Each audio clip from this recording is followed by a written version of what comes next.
வீட்டில் கேட்காத கொள்ளாத எல்லா சாமான் வெளியே வாரி வச்சுட்டு வீட்டை இடிச்சிட்டாங்க.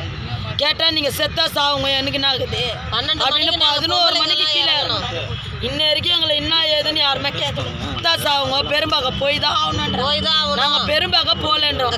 எங்களுக்கு சென்னையிலே எங்கே வேணாலும் வீடு கூட நாங்கள் போகிறோன்றோம். இந்த கவிதான்றவங்க தான் இந்த கட்சிக்காரங்க கூட சேர்ந்துக்கின்னு வீடுங்களை விற்றுக்கின்னு இந்த கவிதா தான் எங்களை கேட்காத கொள்ளாத சாமான் வாரி வெளியே வச்சுட்டு அந்த ஏசினான்றா நீ இடி நான் பார்த்துக்கிறேன் செத்தா சாப்பிட்டோம். அவங்க தானே சாக போகிறாங்க. நம்மளுக்கு என்ன எங்கள் தண்ணியில் யாரும் ஒன்றே பண்ண முடியாது. தண்ணியில் தானே கண்டு அமைச்சரும் வர மாட்டாங்க, எந்த தலைவரும் வர மாட்டாங்க, எந்த தலைவரும் வர மாட்டாரு, யாரும் வர மாட்டாங்க, யாரும் உங்களை கேட்க மாட்டாங்க. உங்களை இடின்னு சுப்ரீம் கோர்ட் ஆர்டர்னாங்க. சுப்ரீம் கோர்ட் ஆர்டர் பண்ணினா கொரோனா இருக்க வீடு எடுக்கக்கூடாதுன்னாங்க. அதனால கொஞ்ச நாள் கழிச்சு எங்கள் வீடு எடுக்கல. இப்போவே எடுத்து ஆகணும்னு அவசியம் சார். எங்களுக்கு சென்னையில் கொடுத்தா நாங்கள் ஹவுஸ் கீப்பிங் வேலை செய்கிறோம், இதுமாரி பெருக்கிற வேலை செய்வோம். எங்கள் வீட்டுக்கார வண்டி ஓட்டினா 10 மணிக்கு வரலாம். இங்கே தனியாக கூட ஒரு பொம்பளை பார்த்துக்கலாம். அந்த இடத்துல எங்களால் இருக்க முடியாது. எங்கள் பிள்ளைங்க வாழ்வாதாரத்தை தான் கேட்குறோம், அவங்களோட சொத்தை கேட்கல. எங்கள் வீட்டை இடிக்காதீங்க தான் நாங்கள் சொல்கிறோம். இடிச்சாவும் அப்படின்னா இதுனா எங்களுக்கு இந்த வீட்டு இங்கே தான் எங்களுக்கு வீடு வேணும் சென்னையில். இல்லைன்னா நாங்கள் போக மாட்டோம். பெரும்பாக்கம் ஆத்தங்கர ஓரத்தில் வீடுங்களை வந்து அகற்றணும்னு சொல்லியிருக்காங்கன்னா நாங்கள் வந்து போக மாட்டோம்னு சொன்னதுக்கு இது ஹைகோர்ட் உத்தரவு போயே ஆகணும்னு சொல்கிறாங்க. அதே ஹைகோர்ட் உத்தரவு வந்து வீடு காலி பண்ண இடத்துல இருந்து 8 கிலோமீட்டருக்குள்ளவே கொடுக்கணும்னு சொல்லியிருக்காங்க.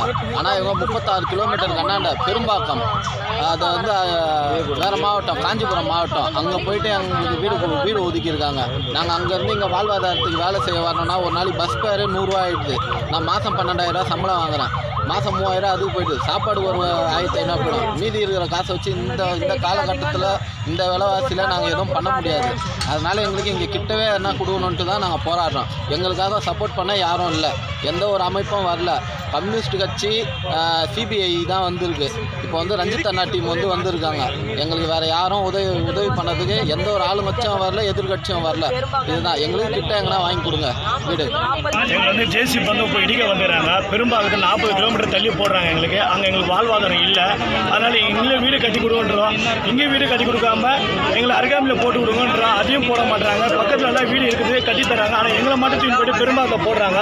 அது 40 கிலோமீட்டர்னால எங்களால் வாழ்வாதாரம் ஒன்றும் பண்ண முடியாது. எல்லாம் இங்கே இருக்கிறவங்களாம் கூலி வேலை செய்கிறவங்க, எல்லாமே இந்த பூ வியாபாரம் பண்ணுறவங்க, கொல்தொலை செய்கிறவங்க, இவங்களாம் அவங்களாம் போய் வாழ முடியாது. எங்களுக்கு இங்கே பண்ணி கொடுங்கன்றதான் கேட்குறோம். நியாயமான கோரிக்கை கேட்குறோம். யாரும் எங்கள் காசு சேர்க்க மாட்டாங்க. எங்களுக்கு ஊர் உண்ட எம்எல்ஏருந்து கட்சிக்காரங்க யாருமே எங்களுக்கு சப்போர்ட் பண்ணலை.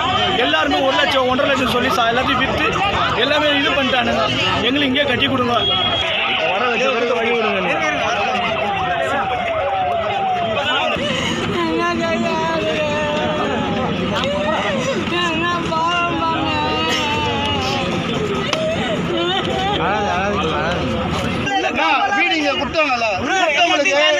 ஓட்டை ஐடி கொடுத்துருக்காங்க, ஆதார் கார்டு கொடுத்துருக்காங்க. கவர்மெண்ட் எடுத்து இவங்க எதுக்கு எல்லாம் கொடுக்கணும்? ஓட்டை போடுறதுக்கு நாங்கள் தேவை. எதனா ஒரு பிரச்சனைக்கு நாங்கள் தேவை, பிரச்சாரத்துக்கு நாங்கள் தேவை. எதனா ஒரு அம்மகளும் கலாட்டா பண்ணுறதுக்குன்னா ஜனத்தை சேர்க்கணுன்றதுக்கோசம் எல்லாத்துக்கும் நாங்கள் தேவை. எங்களுக்கு ஒரு பிரச்சனை நம்ம யாருமே வர மாட்டுறாங்க. நாங்கள் மட்டும்தான் இறங்கினால அந்த குடும்பம் எல்லாமே வீடு வச்சுருக்காங்க. நாங்கள் எல்லாம் உள்ள நிற்கிறோம். எங்களால் ஒன்றும் பண்ண முடியல.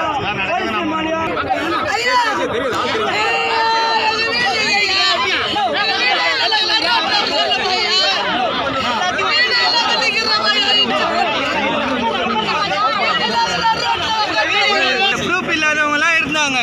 அவங்களுக்கெல்லாம் அலாட்மெண்ட்டு கொடுத்து 2-3 வீடு வாங்கிட்டு போயிட்டாங்க.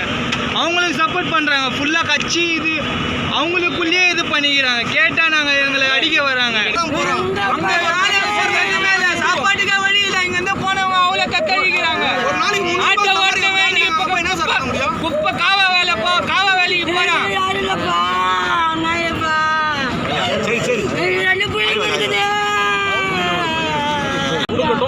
அவங்க கன்சிடர் பண்ணால் எங்களுக்கு வி ஆர் ஹாப்பி சார். எங்களுக்கு என்ன இதில் இருக்க சொல்லுங்கள். நம்மளோட தான் எங்களை மதிக்கவே இல்லைங்க. ஜனங்க சென்னையில் வந்து சேரிவா மக்கள் இருக்கக்கூடாதுன்னு முடிவு பண்ணிட்டாங்க. குறிப்பாக தலித்தில் இருக்கக்கூடாதுன்னு முடிவு பண்ணிட்டாங்க. எல்லாரையும் தூக்கி வெளியே அனுப்பினாங்க. அவ்வளோதான் உங்களுடைய வேலையே. இங்கே இருக்கக்கூடிய ஒரு பாதிப்பு உள்ளான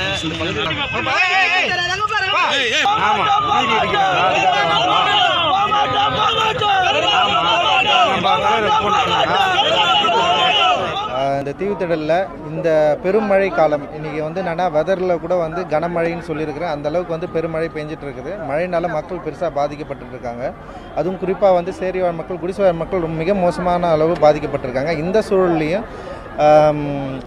சென்னையை சுத்தமாக்குறது அப்படின்னு திட்டத்தின் அடிப்படையில் கூவம் நதிக்கரம் ஓரம் இருக்கிற பகுதியில் இருக்கிற மக்களை வந்து இந்த அரசு அது என்னென்னா இந்த திட்டத்தை மட்டும் ரொம்ப கரெக்டாக செயல்படுத்திட்டு இருக்காங்க. அதுவும் இன்றைக்கி இங்கே இருக்கிற சத்தியவாணிமுத்து நகரில் வந்து இங்கே இருக்கிற குடிசை வீடுகளெல்லாம் அகற்ற வேலையை வந்து செஞ்சிட்ருக்காங்க. இதை எதிர்த்து இங்கே ஒரு பகுதியினர் இங்கே இருக்கிற மக்கள் வந்து கூவமில் வந்து நம்ம போயிட்டு அந்த ஸ்மெல்லை சுவாசிக்க கூட நம்மளால் ஒரு நிமிஷம் நிற்க முடியாது.